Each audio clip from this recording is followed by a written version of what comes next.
À quelques jours des élections présidentielles d'avril 2026, la dynamique de mobilisation s'intensifie à Porto Novo. Dans le 4e arrondissement, sous la coordination du CA Paulin Kensou et de son adjoint Kelani Kemilou, la campagne prend une ampleur remarquable.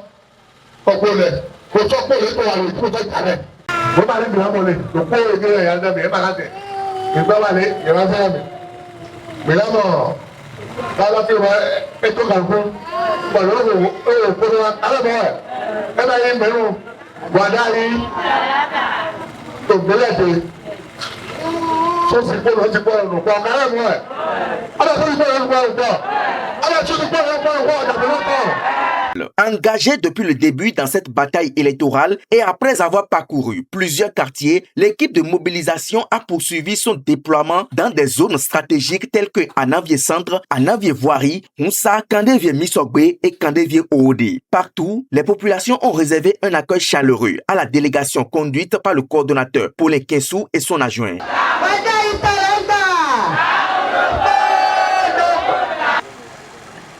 Wadai Wumiad Hokuntoy. Ah, Maroha. Parce que dit, ma tout mon ami, ma grande Hokuntoy. Mais Emmanuel. Cette sortie a été marquée par la présence remarquable de l'honorable Tchanou Sofiat, membre de la direction nationale de campagne, venu insuffler une énergie nouvelle et renforcer la mobilisation à la base. L'objectif demeure clair, porter avec force le projet de société du candidat Romiad Wadaï et sensibiliser les populations à l'importance d'une participation massive et responsable le jour du vote. La forte mobilisation des militants, sympathisants et citoyens rencontrés dans ces quartiers témoigne de l'adhésion progressive des populations à cette vision. Une dynamique portée par une pédagogie de proximité et une explication claire des ambitions du candidat Romiad Wadaï. À ce titre, Kelani Kemilou, vice-coordonnateur de l'équipe de campagne, a rappelé la quintessence de cette mobilisation axée sur l'engagement citoyen et la responsabilité collective. Dans une logique d'efficacité, l'équipe a été scindée en deux. En parallèle à celle du CA, une seconde équipe conduite par le premier adjoint au maire, le docteur Arlonsou François, appuyé par Bagidi Clarisse, a sillonné des quartiers à fort potentiel électoral tels que Révier, Glogou, Oussouko, Setobodje et Dodi, réputés pour leur tradition de vote responsable et engagé.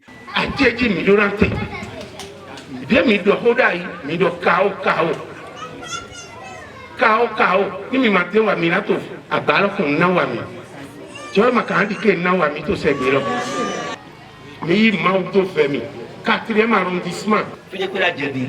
Et donc, vous m'attendez pour dire dans le longtemps, ils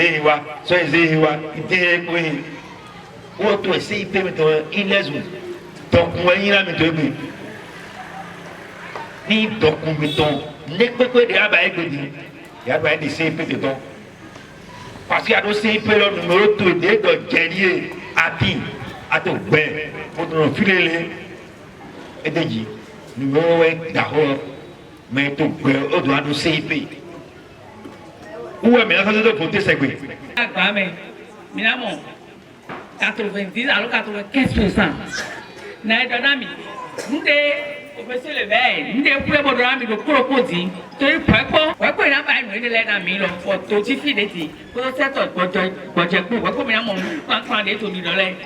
Mais nous avons mis 95% nous voyons voilà. Sur le terrain, des leaders influents, à l'instar de Wabi Amandani, assurent le relais et l'ancrage du message. À chaque étape, le discours reste constant, structuré et orienté vers l'essentiel. Et partout, l'adhésion des populations ne faiblit. Le candidat Romiad Wadaï peut compter sur une mobilisation solide, structurée et résolument engagée sur le terrain grâce au leadership de l'équipe du CA Paulin Kensou. do mi mo mai kanto mbio bo nu e ka bio mi le mana mi lo su ka yin do mi ja bi bio gbe nyanyu le mi ja na bio me de gbe je so an di afo nu ni na ton afo de na mi le kana di afo ene bon vote lo déjà to sebilo we mi na igbai nous vivons mini wa fi bolsu mini bai le pepe segbeton lo we yin ta lo mi wa fi emele ko wa fi mi wa fi na bo dide wada yi ka na de mi na wa go to sabe o agbára gbọ́ náà wàdá ìtàlátà kòmíàlò mẹ́rin méjì tó kó sáfí kòmíàgbà ó ẹ̀ka àti ẹ̀mí ó wà ní ọdún ọ̀tọ̀ fi jẹ́rẹ̀ ọmọ lọ ìṣẹ́gun ọba ètò mọ̀nà mi nígbà tó fi jí pọ̀ díẹ̀ bí ọmọ lọ ẹ̀rá ìgbọ̀n mọ́jọ́ rẹ̀ pé ọgbọ́dọ̀ rẹ̀ ẹ̀ máa yẹra ó ẹ̀tọ́ tó ṣe yọ ẹ̀rọ wá fẹ́ nígbà tó ṣe ọmọ ìgbọ̀n tó wá fẹ́ nígbà tó ṣe ọ̀dọ̀ yìí ló dì lọ́wọ́ nígbà tó wà ó kò dé jìnnà ní. Il est le seul et l'unique candidat de la jeunesse, des hommes et des femmes, de tous les travailleurs, paysans, artisans, commerçants. En lui, nous voyons un dirigeant, un serviteur du peuple, prêt à écouter, à agir et à bâtir. Votez pour Omiad, votez pour Wadaï, c'est voter pour le progrès et lendemain meilleur.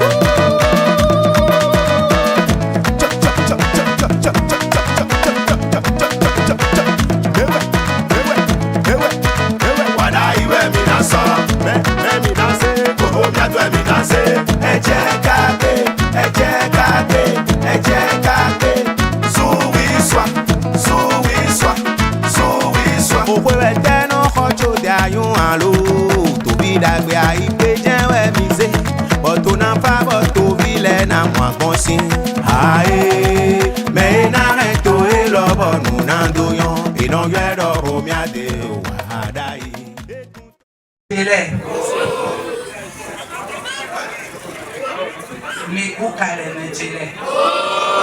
Me chile nka webio. Leta se ado nilo wada itarata gaundo kodo gongam. Nyendo na mi dwalo hili ji wada itarata gaundo ko bohofo.